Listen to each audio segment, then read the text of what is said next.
છેલ્લા 10 વર્ષમાં ભાજપ સાંસદ પૂનમબેન માડમની સંપત્તિમાં 130 કરોડનો વધારો થયો છે.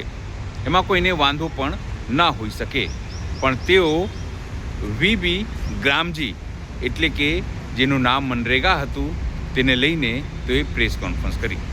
પ્રેસ કોન્ફરન્સ કરે એમાં પણ કોઈને વાંધો ના હોય, પણ તેમણે સ્પષ્ટપણે એ વાત કહી કે હવે 100 નહીં પણ 125 દિવસનું જે કામ છે એ આપી શકાશે. સવાલ એ છે કે શું 365 દિવસમાંથી માત્ર ગરીબો 125 દિવસ જ ભોજન કરી શકશે? છતાં તેમની સાથે તેઓએ પોતાની વાત મૂકી અને એક મોટો લોચો પણ માર્યો. લોચો તો તેમણે સ્વીકારી લીધો અને માફી પણ માંગી લીધી, પણ સવાલ એ જ છે હજુ પણ આ સાંસદોની માનસિકતા કેમ જતી નથી? પોતે તો 10 વર્ષમાં 130 કરોડનો સંપત્તિનો વધારો કર્યો અને ગરીબોને માત્ર 25 દિવસ વધ્યા એના શ્રેય તમામ લઈ રહ્યા છે, નીચેથી લઈને ઉપર વડાપ્રધાન નરેન્દ્ર મોદી સુધી. નમસ્કાર, હું છું ચિંતામણી પુત્ર અનિલ પટેલ. સ્વાગત છે આપનો અમારા વિશેષ કાર્યક્રમમાં. આવો સાંભળીએ આખા આ પ્રેસ કોન્ફરન્સમાં પૂનમબેન માડમે શું કહ્યું. નમસ્કાર. હમણાં જ ગત શિયાળુ સત્રમાં આપણે સૌએ એક નવી યોજના કેન્દ્ર સરકાર દ્વારા મોદી સાહેબના નેતૃત્વમાં પારિત થતી જોઈ, જેના વિશે હંમેશા જે પાર્ટી લોકો વચ્ચે વિભાજનની વાતો લઈને આવે છે, લોકોને ગેરમાર્ગે દોરી અને વોટ બેંકની રાજનીતિ કરે છે, માત્ર ને માત્ર નકારાત્મક વાતો લઈ, વિરોધની વાતો લઈ અને લોકો વચ્ચે જાય છે, એ ફરીથી એક વખત એક ભ્રમાક વાતો, ખોટો પ્રચાર લોકો વચ્ચે એ યોજનાને લઈને કરે છે. જે યોજના આપણે સૌ જાણીએ છીએ એ મુજબ વિકસિત ભારત જી રામજી યોજના, જે હમણાં જ મેં પહેલાં કીધું એમ શિયાળુ સત્રમાં પારિત કરવામાં આવી.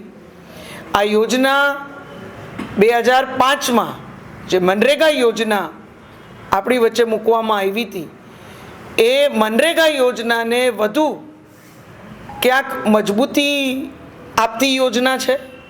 2005ની મનરેગા યોજનાને આજે 2025માં જ્યારે જીરામજી યોજના આપણી વચ્ચે એની જગ્યાએ આવી હોય, ત્યારે સ્વાભાવિક રીતે 2014થી લઈને આજ સુધી માનનીય મોદી સાહેબના નેતૃત્વમાં આપણા ગ્રામીણ જીવનમાં ખૂબ મોટો બદલાવ આખા દેશમાં આપણે જોઈ રહ્યા છીએ.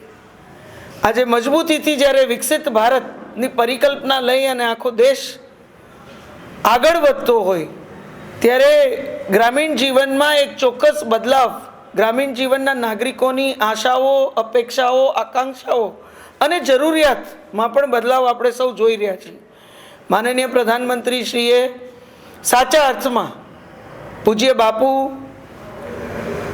જે વિચારો લઈ અને આ દેશમાં એમને આખું પોતાનું જીવન ખપાવી દીધું, એ વિચારોને અમલમાં મૂકવાનું કાર્ય એ સ્વચ્છ ભારત અભિયાન હોય, જે સ્વચ્છતા સાથે પોતે પણ માનનીય પ્રધાનમંત્રી શ્રી જોડાય અને આખા દેશને જોડવાનું આહ્વાન કરે, એ પ્રકારે એક આખું વાતાવરણ એમના દ્વારા ઊભું કરવામાં આવ્યું છે. ઘરે ઘરે દેશના નાગરિક સુધી ટોયલેટ બ્લોક્સ પહોંચે, એ સ્વચ્છ ભારતનું સૌથી મોટું કાર્ય છે, જે પૂજ્ય બાપુનું, મહાત્મા ગાંધીજીનું સ્વપ્ન હતું, એ પૂર્ણ કરવાનું કાર્ય પણ જ્યારે મોદીજીએ કર્યું હોય, આ દેશના 25 કરોડ નાગરિકોને ગરીબી રેખાથી ઉપર લઈ આવવાનું કામ પણ આપણા માનનીય પ્રધાનમંત્રીશ્રીએ અનેક યોજનાઓના માધ્યમથી કર્યું હોય, ત્યારે યુપીએ સમયમાં, કોંગ્રેસના સમયમાં જે યોજનાઓ માત્ર કાગઝી હતી અને કરપ્શનના ઘર બનેલી યોજનાઓ હતી, લોકો સુધી સાચા અર્થમાં એની અમલવારી આપણે ભૂતકાળમાં કોઈ દી નથી જોઈ.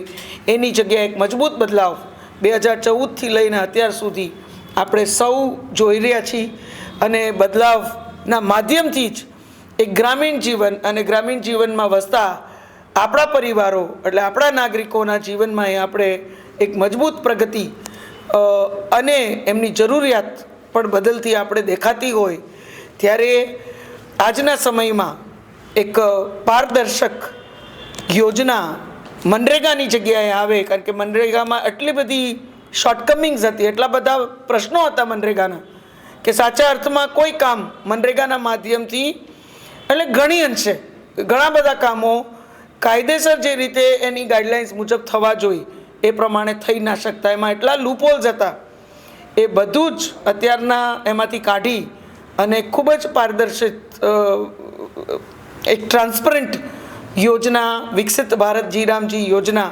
આપણા વચ્ચે શિયાળુ સત્રમાં બિલના માધ્યમથી આપણા દેશના કૃષિ મંત્રી આદરણીય શ્રી શિવરાજસિંહજી ચૌહાણ દ્વારા મૂકવામાં આવી. એ યોજના પણ અત્યારે જ્યારે આપણી વચ્ચે થોડા જ સમયમાં અમલમાં પણ આવવાની હોય ત્યારે અત્યારે જે કોંગ્રેસ પ્રચાર કરે છે, જે ખોટી વાતો કરે છે, એમને ક્યાંક આપણે પ્રશ્ન પૂછવો જોઈએ કે જે પૂજ્ય બાપુનું નામ લઈને તમે આગળ વધો છો, તમારું રાજકારણ કરો છો, એ આજ સુધી તમે એમના નામે રાજકારણ કરવા સિવાય બીજું કોઈ કામ નથી કર્યું. તમે આજ સુધી પૂજ્ય મહાત્મા ગાંધીજીએ જે વિચારો માટે થઈને પોતાનું આખું જીવન ખપાવી દીધું, એ વિચારોને અમલમાં મૂકવા માટે આજ સુધી કોંગ્રેસ પાર્ટીએ કંઈ નથી કર્યું. માત્ર બાપુના નામે મત લેવા, બાપુના નામે રાજકારણ કરવું. આપણા એવા જ બીજા નેતા જેમને પોતાનું આખું જીવન આ રાષ્ટ્ર માટે ખપાવી દીધું, એવા આપણને કાયદેસર જેમને આ દેશનું બંધારણ દીધું એવા પૂજ્ય બાબા સાહેબ માટે પણ કોંગ્રેસ પાર્ટીએ આજ સુધી કંઈ નથી કર્યું. એવા જ અખંડ ભારતની જેમના દ્વારા આપણે ભેટ મળી એવા પૂજ્ય સરદાર સાહેબ માટે પણ કોંગ્રેસ પાર્ટીએ માત્ર વોટ બેંક પોલિટિક્સ સિવાય કાંઈ નથી કર્યું. જ્યારે આપણા માનનીય પ્રધાનમંત્રીશ્રીના નેતૃત્વમાં આજે આપણે જોઈ રહ્યા છીએ કે આપણા આવા મહાપુરુષો, એ પૂજ્ય બાપુ હોય, પૂજ્ય સરદાર સાહેબ હોય કે પૂજ્ય બાબા સાહેબ હોય, આ ત્રણેયના જે વિચારો છે, પૂજ્ય શાસ્ત્રીજી હોય, એ બધાના જ વિચારોને ક્યાંક અમલમાં મૂકી, યોજનાઓના માધ્યમથી પણ અમલમાં મૂકી અને એમના વિચારોને આપણે ચરિતાર્થ કરવાનું કાર્ય અને કાયદેસર એના માધ્યમથી એક વિકસિત ભારત સાથે તમામ વર્ગ જોડાય એ પ્રકારની વ્યવસ્થા ઊભી કરી છે.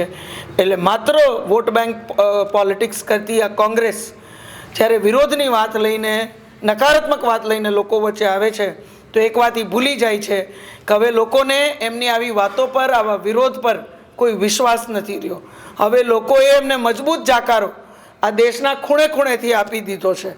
હવે લોકો એમની આવી વાતોથી કંટાળી ગયા છે. આજના નાગરિકોને જો કંઈ જોતું હોય તો માત્ર સુવિધા જોઈએ છે, પ્રગતિ જોઈએ છે, સકારાત્મક સુરક્ષિત વાતાવરણ જોઈએ છે અને દિવસે દિવસે જે વિકાસ થાય, જે પ્રગતિ થાય એમાં પોતાને પણ જોડાવવું છે, પોતાના ક્ષેત્રને જોડવું છે અને મોદી સાહેબની જે પરિકલ્પના વિકસિત ભારતની છે એને સાકાર પોતાની સાથે સાથે આગળ વધતા કરવું છે. ત્યારે આવી નકારાત્મક વાતો લઈ અને જે કોંગ્રેસ પાર્ટી આવે છે ત્યારે મારે એમને એટલું જ કહેવું છે કે વિકસિત ભારત જી રામજી બિલ જે છે, આપના માધ્યમથી બધા નાગરિકોને પણ કહેવા માગું છું, એ ટૂંક સમયમાં આ યોજના આપણી વચ્ચે અમલમાં મૂકવામાં આવશે ત્યારે મને ખાતરી છે કે કેન્દ્ર સરકારની બધી યોજનાઓ જે મોદી સાહેબના નેતૃત્વમાં આપણા જીવનને બદલવામાં કારગત થઈ છે, એવી રીતે આ જી રામજી યોજના પણ આપણા ગ્રામીણ જીવનને બદલાવ, ગ્રામીણ જીવનમાં વધુ સુવિધાઓ, માળખાકીય સુવિધાઓ જે આજ સુધી આપણે જંગતા હતા, કરી નહોતા શકતા, એ બદલાવ આપણે લઈ આવી શકશું. 100 લોકોની જગ્યાએ 100 દિવસની જગ્યાએ, ક્ષમા કરજો, 100 દિવસની જગ્યાએ 125 દિવસની ગેરંટી આપણને આ યોજના આપે છે. સાથે સાથે જે વેતન આપણે 15 દિવસે મળતું એ વેતન હવે અઠવાડિયે આપણને પ્રાપ્ત થશે. પારદર્શિતા આ યોજનામાં લઈ આવવામાં આવી છે. ઘણા બધા એવા કામો જે આપણે કરવા ઈચ્છતા હતા પણ કરી નહોતા શકતા કારણ કે મનરેગામાં એનું પ્રાવધાન નહોતું, એ પ્રાવધાન પણ આમાં કરવામાં આવ્યું છે. આજના સમયની જરૂરિયાત આઈડેન્ટિફાઈ કરી એ પ્રાવધાન આમાં ઉમેરવામાં આવ્યું છે. ત્યારે મને ખાતરી છે કે જી રામજી યોજનાના માધ્યમથી પણ આપણા ગ્રામીણ ક્ષેત્રમાં આપણને એ બદલાવ અને સુવિધાઓ આવતા દિવસોમાં જોવા મળશે.